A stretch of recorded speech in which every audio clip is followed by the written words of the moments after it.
Hello বন্ধুরা, study GK and CA চ্যানেলে তোমাদের স্বাগত জানাই। এটি 32 নম্বর ক্লাসের সেকেন্ড পার্ট। এখানে থিওরিটিক্যালি আমি এজেন্সিস অফ এডুকেশন নিয়ে ডিসকাস করব। এর আগের ভিডিওতে ওরালি ডিসকাস করা হয়েছে।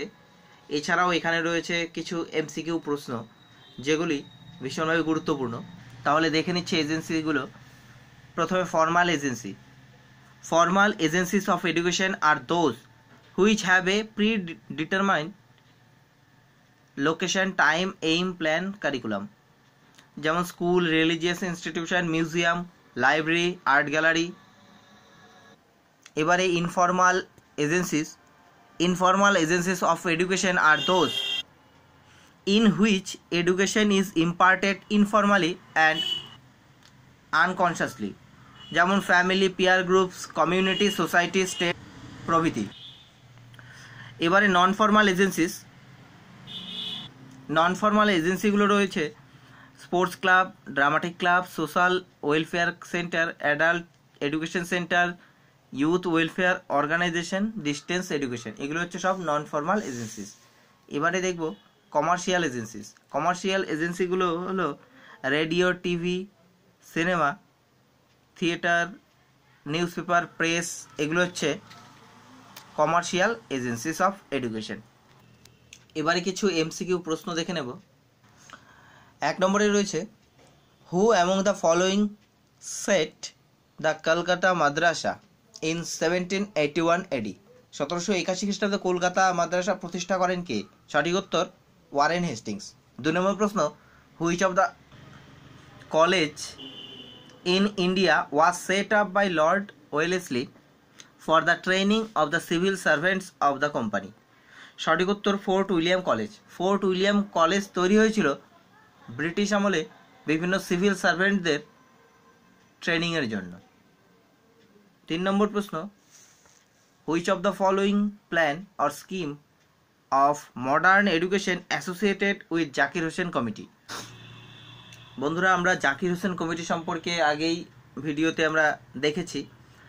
তো এটার সঠিক উত্তর ওয়ার্ধা স্কিম অফ এডুকেশন। যারা Wardha scheme of basic education সম্পর্কে ভিডিওটি দেখোনি তাদেরকে বলবো তোমরা অবশ্যই আমার চ্যানেলের প্লে লিস্টে গিয়ে সেখান থেকে ভিডিওটি দেখে নেবে। ভীষণ গুরুত্বপূর্ণ একটি video. 4 number which of the following act, plan, scheme, commission of British recommended A 12-year school course after passing the intermediate examination rather than the matriculation? সঠিক উত্তর স্যাডলার ইউনিভার্সিটি কমিশন 1917 থেকে 1919। 5 নম্বর প্রশ্ন in which country the first open university was established in the world? বিশ্বে প্রথম open university তৈরি করা হয়েছে কোন দেশে? সঠিক উত্তর ইউকে। 6 নম্বর প্রশ্ন Continuous comprehensive evaluation in school education was started by? Continuous comprehensive evaluation in school education was started by CBSE.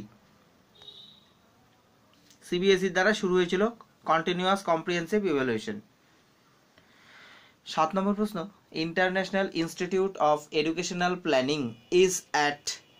সঠিক উত্তর প্যারিসে। International institute of educational planning রয়েছে প্যারিসে। 8 নম্বর প্রশ্ন Zakir Hussain committee on Nai Talim submitted its report in?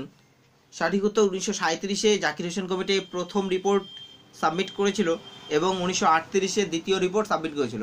তাই এখানে 1937 এবং 1938 দুটোই ঠিক। অপশনে 1937 থাকলে সঠিক উত্তর 1937, অপশনে 1938 থাকলে সঠিক উত্তর 1938 এবং অপশনে দুটোই থাকলে অপশন অবশ্যই দেবে বোথ, সেক্ষেত্রে বোথ ঠিক হবে। 9 নম্বর এবং শেষ প্রশ্ন the knowledge and skill that can not be imparted through regular courses can be provided through? সঠিক উত্তর ডিস্টেন্স এডুকেশন। বন্ধুরা, ভিডিওটি ভালো লাগলে অবশ্যই লাইক করবে এবং শেয়ার করবে, এবং যারা এখনো পর্যন্ত আমার চ্যানেলটি সাবস্ক্রাইব করোনি তাদেরকে বলবো তোমরা অবশ্যই চ্যানেলটি সাবস্ক্রাইব করবে, এবং সাবস্ক্রাইব করার পর ভিডিও সংক্রান্ত নোটিফিকেশন পাওয়ার জন্য অবশ্যই বেল আইকনটি প্রেস করবে। ধন্যবাদ।